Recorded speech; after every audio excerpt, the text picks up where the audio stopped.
Attention! You should watch this video with earphone or headphone for concentration and clear voice quality.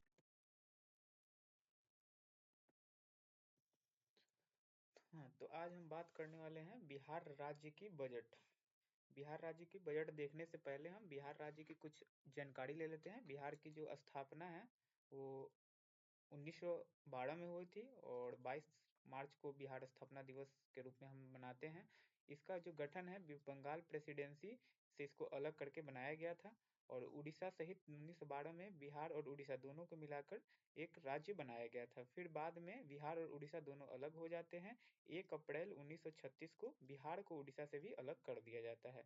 फिर आता है 2000 का समय, जिसमें झारखंड को 15 नवंबर 2000 को झारखंड को राज्य को अलग कर दिया जाता है।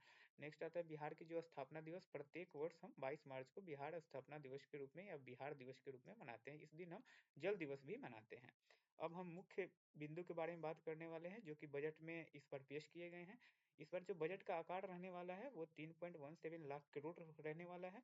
बजट को इस बार जो पेश किए गए हैं वो बिहार के हमारे जो वित्त मंत्री है सम्राट चौधरी जी द्वारा इस बजट को पेश किया गया है। और ये बजट जो है 25-26 वित्तीय वर्ष के लिए इसको पेश किया गया है। फिर हम बात करें तो इस बजट में वृद्धि हुई है, यानी कि पिछले वर्ष की बजट की तुलना में इस वर्ष का जो बजट है 38,000 करोड़ अधिक का बनाया गया है। इस बजट में जो मुख्य फोकस बिंदु है जिससे हमारे कॉम्पिटिटिव एग्जाम में क्वेश्चन बन सकते हैं उस पर ध्यान देते हैं। शिक्षा पर इस पर विशेष ध्यान दिया गया है। इसके अलावा स्वास्थ्य पर भी विशेष ध्यान दिया गया है। स्वास्थ्य के इंफ्रास्ट्रक्चर को बदलने के लिए इस पर विशेष ध्यान दिया गया है। कृषि पर भी इस पर ध्यान प्राथमिकता केंद्रित किया गया है। नेक्स्ट जो व्यवसाय है, व्यवसाय को भी महत्वपूर्ण क्षेत्र माना गया है। इसमें जो इस बजट का जो मेन फोकस रहा है, इस बार महिलाओं को विशेष ध्यान में रखते हुए बजट को बनाया गया है। इस बजट में जो महिलाओं के लिए छात्रवृत्ति राशि है वो 1,000 रुपये से बढ़ाकर 2,000 रुपये कर दी गई है। महिलाओं के लिए पिंक बस सेवा स्टार्ट किया गया है। प्रत्येक राज्य के प्रमुख शहरों में पिंक बस सेवा शुरू की जाएगी, जिसमें महिला महिला चालक, महिला कंडक्टर ही रहेगी और उसमें महिला यात्री को ही जाने की अनुमति होगी। इसके अलावा जो प्रत्येक जिला में महिला वाहन प्रशिक्षण केंद्र खोले जाएंगे। राज्य के प्रमुख जो शहर हैं उसमें महिला प्रशिक्षण केंद्र स्थापित किए जाएंगे, जिसमें प्रशिक्षण करने वाली भी महिला ही होगी। और पटना में महिला हाट खोला जाएगा, जिसमें महिला महिला हाट स्थापित किए जाएंगे। नेक्स्ट बात करते हैं हम, प्रत्येक पंचायत में कन्या विवाह मंडप खोला जाएगा, जिसमें पंचायत में कन्या विवाह मंडप स्थापित किए जाएंगे, जिसमें गरीब समुदाय के जो लड़कियां हैं उनकी विवाह आसानी से किया जा सके। फिर आता है पिंक टॉयलेट, यानी कि पिंक टॉयलेट स्टार्ट किए जाने वाले हैं। इसमें प्रत्येक शहरों में महिलाओं के लिए एक पिंक टॉयलेट बनाए जाएंगे। इसके बाद करते हैं कि पटना में महिलाओं द्वारा संचालित जिम चलाया जाएगा, जिसमें महिलाएं ही जिम में जाएंगी और महिला का जो जो जिम का कोच होगा वो भी एक महिला ही होगी। यानी ओवरऑल इस बजट का मुख्य फोकस इस बार महिलाओं पर केंद्रित किया गया है। फिर अब बात करते हैं क्षेत्रवार बजट आवंटन, यानी कि किस क्षेत्र में कितना बजट को इस बार राशि मिलने वाली है। तो सबसे ज्यादा इस बार जो राशि राशि मिला है वो हमारा शिक्षा विभाग है। शिक्षा विभाग को 69,654 करोड़ की इस बार राशि आवंटित की गई है। फिर आता है स्वास्थ्य विभाग। स्वास्थ्य विभाग में 20,335 करोड़ का राशि इस बार आवंटित किया गया है। ग्रामीण विकास को 16,000 के लगभग 16 हजार करोड़ के लगभग राशि आवंटित किया गया है। ऊर्जा विभाग को लगभग 13,000 करोड़ दिया गया है। नेक्स्ट बात करते हैं समाज कल्याण विभाग मंत्रालय को लगभग लगभग आपका 33,000 करोड़ रुपए, 3300 करोड़ रुपए दिया गया है। इसमें जो मेन इंपॉर्टेंट पॉइंट है कि शिक्षा विभाग को सबसे ज्यादा बजट 69,000 करोड़ रुपए दिया गया है। फिर हम बात करते हैं ग्रामीण सड़क के लिए लगभग 1,000 करोड़ रुपए का बजट आवंटित किया गया है।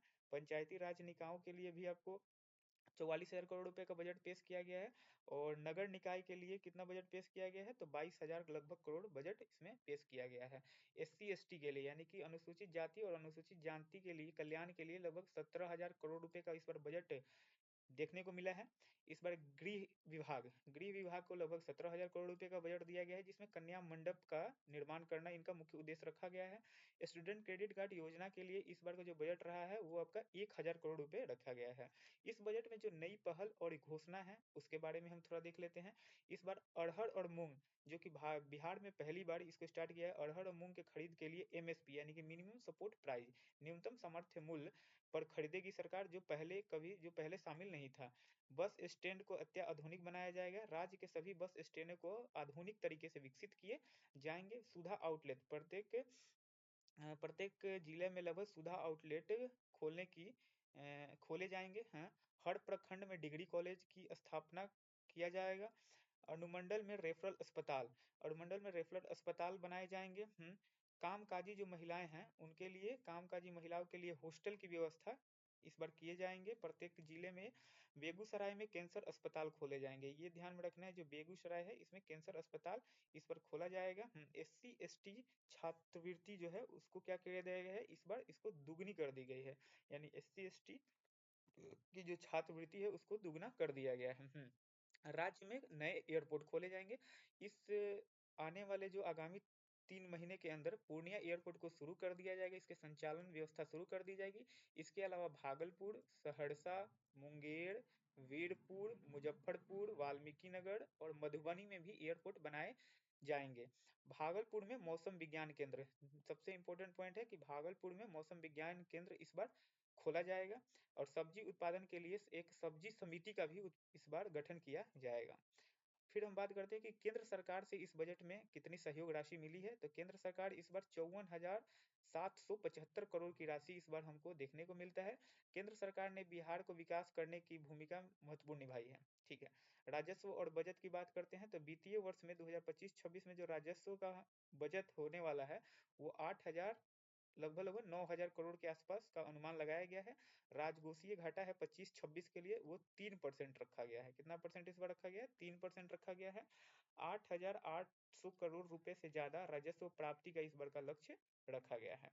अन्य कुछ महत्वपूर्ण बातें हैं जो हम आज देख लेते हैं। इसमें सरकार का मुख्य फोकस शिक्षा, स्वास्थ्य और व्यवसाय क्षेत्र पर है। यह बजट बिहार विधानसभा चुनाव से पहले इसको पेश किया गया है, इसलिए इसे अंतरिम बजट भी माना जाएगा। मुख्यमंत्री नीतीश कुमार ने राज्य में स्वास्थ्य, इंफ्रास्ट्रक्चर, शिक्षा सहित अन्य क्षेत्रों में सुधार किए हैं। बिहार का जो ये बजट है मुख्य 2025-26 में, इसका जो मुख्य फोकस है उसको देख लेते हैं। ये महिलाओं पर केंद्रित रहा है, शिक्षा पर केंद्रित रहा है, स्वास्थ्य पे, शिक्षा के लिए इस बार सबसे ज्यादा क्या दिया गया है, राशि आवंटित की गई है।